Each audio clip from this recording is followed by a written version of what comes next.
Hello, thank you for joining me, Patrick Arundell, for your in-depth weekly horoscope forecast for week commencing the 8th of July. And what a gripping week it is. So please do watch to the end. I would be immensely grateful if you would subscribe, comment, like or share, or if you can also click the alert button, because I'm going to be releasing a lot more original videos beyond just your Zodiac forecast. So please look out for these. So this week, it begins with the power that's pulsating from the heavens from last week's solar eclipse in the sign of Cancer, still very much to the fore. So this Cancer energy is all about nurture. It's about where we feel most comfortable. It's about sharing our feelings. It's about feeling more secure in our environment. It's about linking with the people who are meaningful for us. Now, if we're really lucky, that can be family members, but for many people, the extended family or friends can represent that group of people where we can open up and share how we feel. So I feel the need to feel comfortable in ourselves and where we are, whether it's where we live or where we work, or even where we actually go out and have recreation, is actually going to be very important.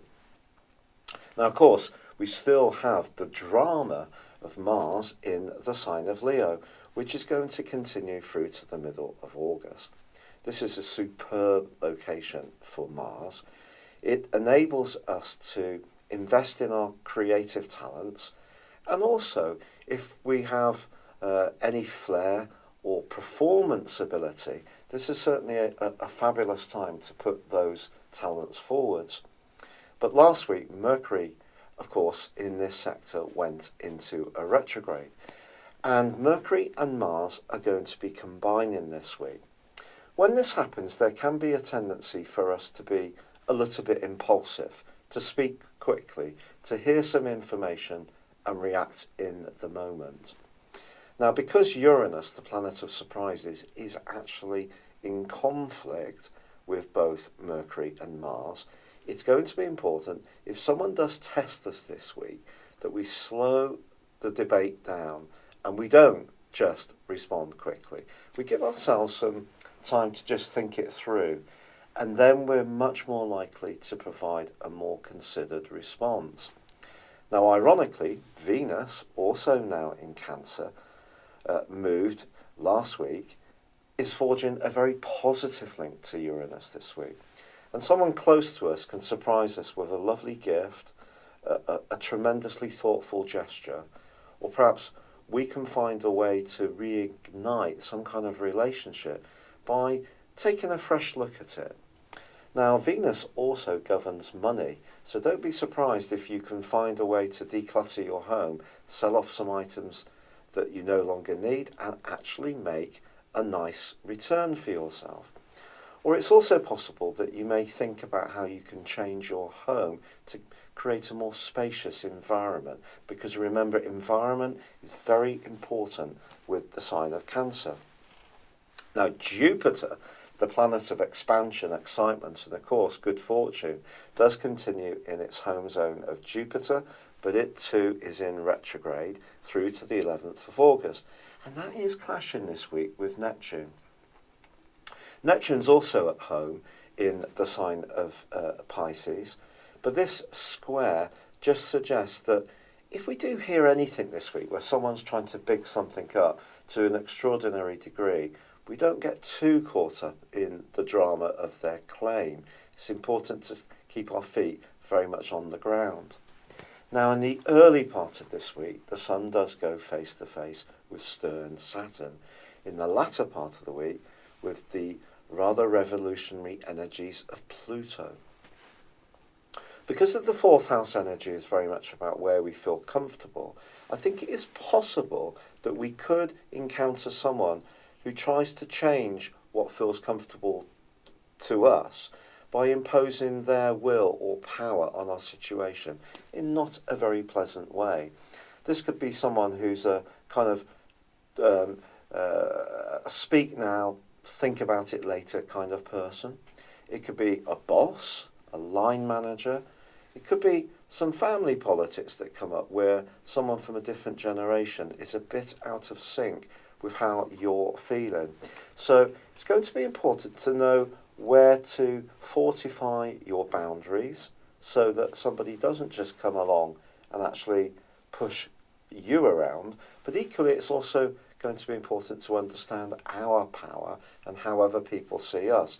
So this week is an opportunity for us, through the potential tension that can come from those oppositions, just to be mindful of how other people perceive us, but also what we expect in situations, and to make sure that we find a balance. So we may have to speak up for ourselves this week, and Cancer energy is usually a bit reluctant to do that because it likes to avoid conflict.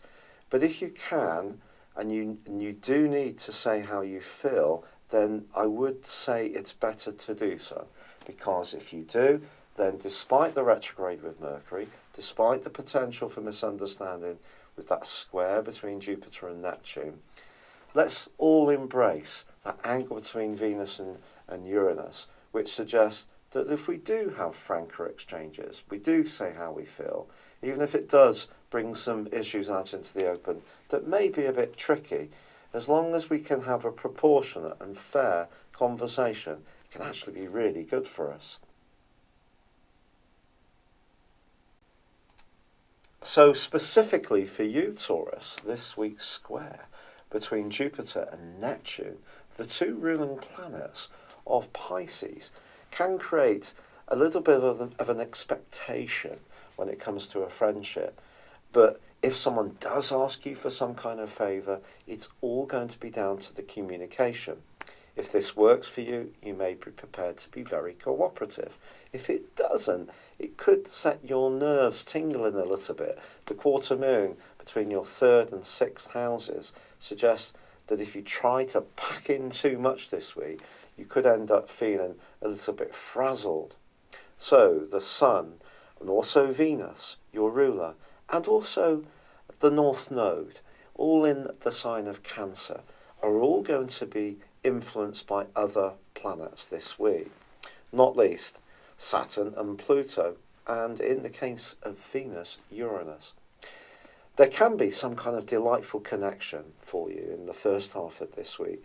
Someone that you like, perhaps even fancy, may have some kind of aura about them which is rather electrifying.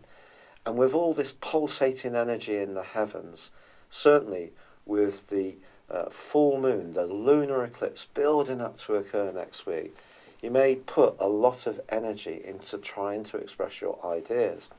And with fortune, someone can be very receptive to you. But because Mars and the planet of communication, Mercury, are in a very tender location, but clashing with Uranus in your sign, try to watch any impatience. Something or someone may not quite come to you or express themselves quite at the pace you want.